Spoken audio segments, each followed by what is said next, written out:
مسئله دیگری که اینجا از من پرسیدن، گفتن که عمری مردمی که جنت می‌درآید عمرشان چی مقداره؟ چند ساله؟ اولا خداوند دعا کن در کار که ما و شما را داخل جنتش کنه. چگونه ای که پیامبر نازنین گفت که الله مهربان گفتن اعددت لعبادی الصالحین ما لا عین رأت ولا اذن سمعت ولا خطر علی قلب بشر. پیامبر نازنین جنت برای ما وصف کردن. گفتن جنت جایی هست که او را هیچگاه مقصد با چشم اگر انسان تصورش کند، تصورش در چشم موافق نمیاد. اگر با گوش تصور کند که چگونه است، در گوش هم تصورش جای نمیگیرد. و حتی میگه در قلب تو هم اگر چند اندیشه هم که کنی، با قلبت اندیشه هم کنی، اندیشه قلب هم خطا میبراید. یعنی از آن چیزی که در تصورات تو میگذرد، جنت از او بالاتر و بهتر است. اولا الله مهربان دعا کن در کار خداوند ما را از زمره ما بندگان صالحش گردانه و وقتی دنیا را پدرود میگیم ما را هم داخل همون جنت جاویدانیش کنن. دیگر این که من حدیثی را که امام ترمذی و امام احمد و در سنن خودشون آوردن از جناب حضرت معاذ ابن جبل آوردن. گفتند ان النبی صلی الله علیه و سلم قال یدخل اهل الجنة الجنة جردن مردن مکحلین ابناء 33 سنة. پیامبر ما گفتند داخل می شود جنت را جنتی ها زمانی که دو چی گفتن جردن و مردن. یعنی جردنش به معنایی که در بدن هاتون شریکوز در دنیا دست ها را بینیم، بالای شکم ها را بینیم، پای ها را بینیم، پر از مقصد موی هست، پشم هست. پیامبر ما گفتن که جنتی ها در بدنشون موی ندارن، پشم ندارن. مردن به معنایی که وقتی که پشم که نباشد، یعنی ریش هم که از موی یعنی از پشم عبارت است، یعنی جنتی ها ریش هم ندارن. مکحلین به معنایی که چشم هاشون اهل جنت همش به مثال رنگ یک نفری که سرمه میکشد، همون چشم هاشون رنگ چشم های سرمه کشیدگی واری زیبا هستند.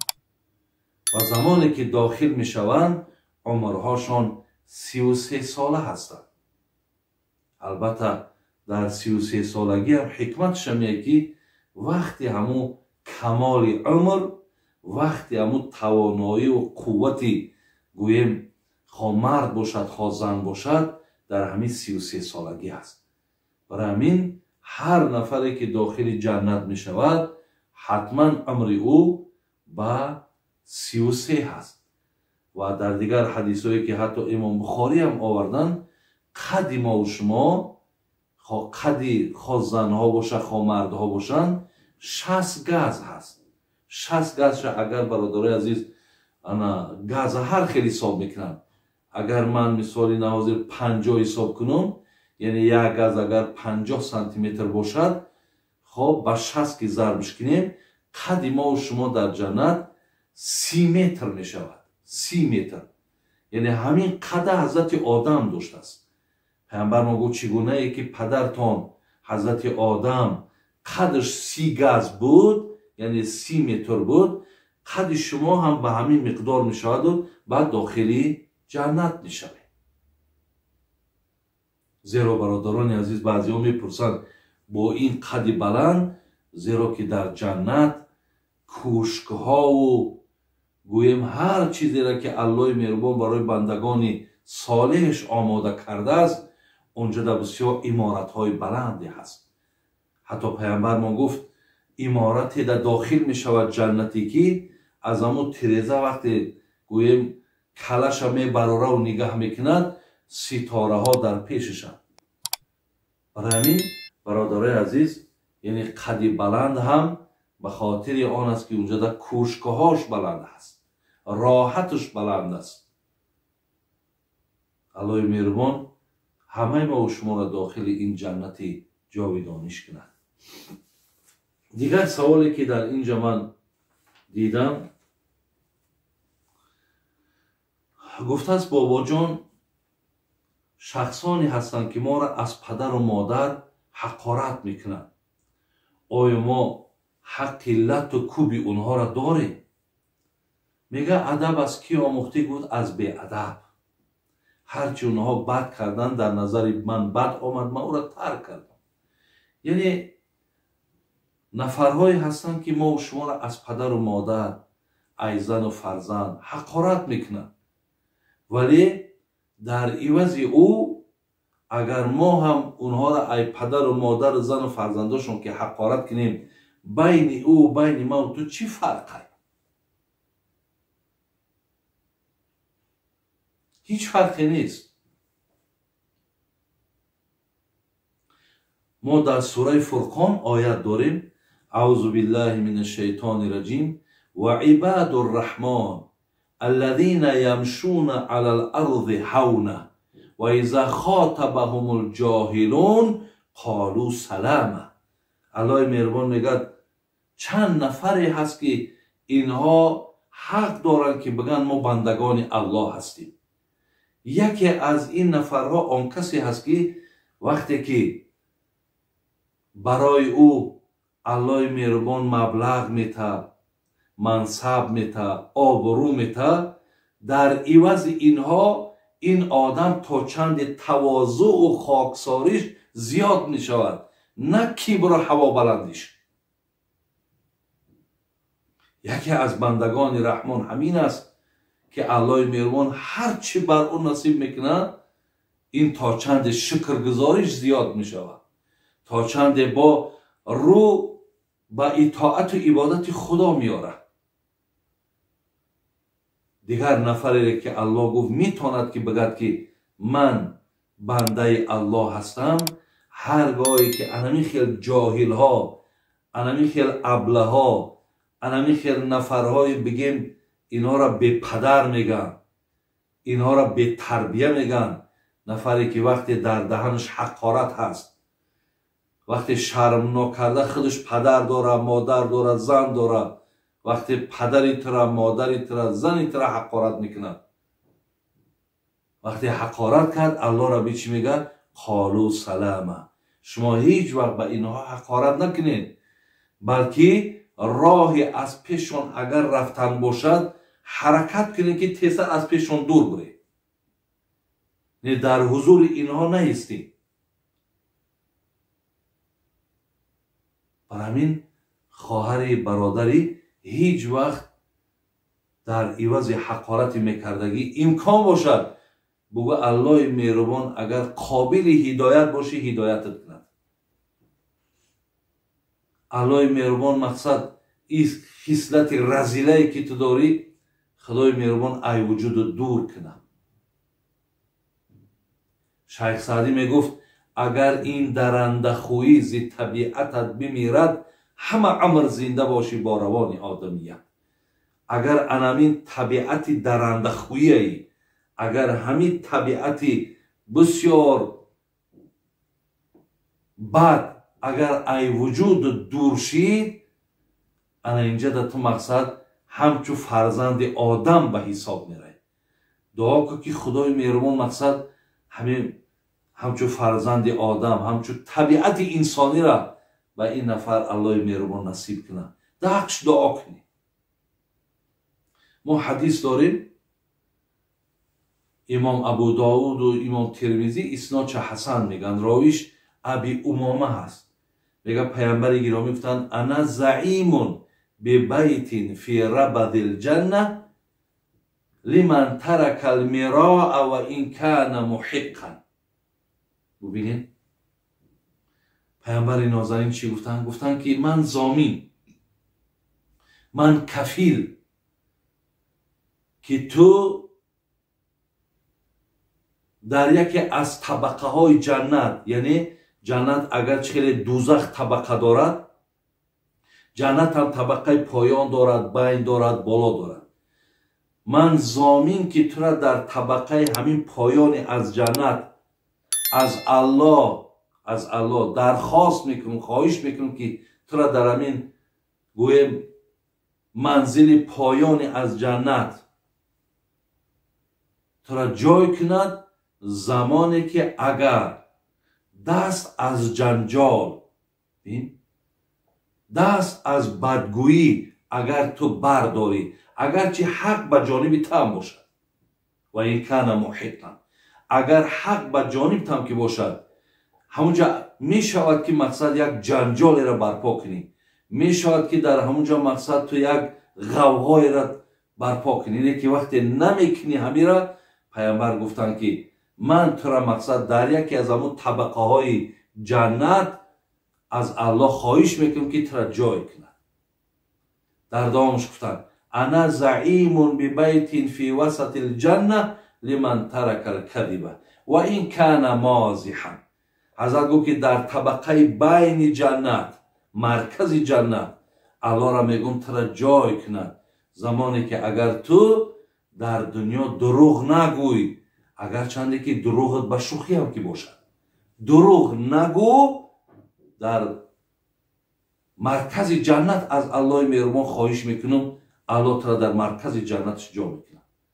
سیم گفتن انا زعیم فی اعلی الجنه لمن حسن خلقه.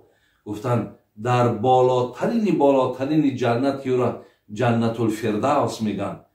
و من الله را میگم که تا در همونجا جا کند، فقط در دنیا تا اخلاق خوب داشته باشی، آداب خوب داشته باشی، رفتار خوب داشته باشی، تا بچه خوب بگن، تا زنی خوب بگن، من در عوض همین اخلاق زیبا تا در بالاترین جنت الله را میگم برای تو منزل، برای تو جای جدا میکنم. برای همین خواهری دادری هیچ وقت دست به جنجال نزن، هیچ وقت حقارت هم نکن. خدا خواهد این خیریت است. اگر او پدرت، مادرت، زنت حقارت میکنه، همین حقارت ها بر میگرده به سر خودش. خب سوال دیگر گفتن بابای حاجی من در غریبی آش میپزم، از گوشت خوب خراب میپزم، آیا این کار من درست است یا نادرست؟ یعنی یک برادر ما در غریبی بوده است، آش میپخته است یا شوربا میپخته است، مقصد خراب میپخته است، لیکن گوشتش گوشت خوب بوده است، آیا همین کار من درست است یا نادرست؟ برادرای عزیز و گرامی، از زمانی که الله همین دنیا را بنا کردگیه، در تمام دین، نه تنها فقط دین اسلام، در تمام دین، هر دینی که آمده است، خوردن خوگه الله مهربان حرام گفته است، منع کردگی است.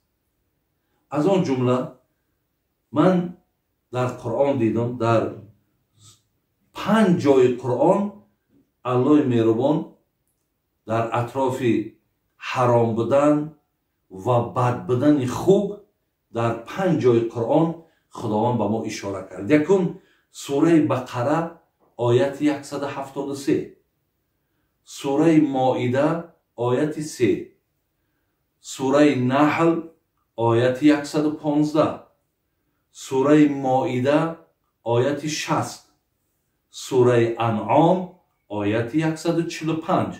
در 5 جای قرآن خداوند حرام بودن و نزدیک نشدن با خوگه الله مهربان برای ما و شما منع کردن. از آن جمله بینین یکی از آن آیت ها این بود: اعوذ بالله من الشیطان الرجیم، انما حرم علیکم المیتة و الدم و لحم الخنزیر و ما اوهل به لغیر الله.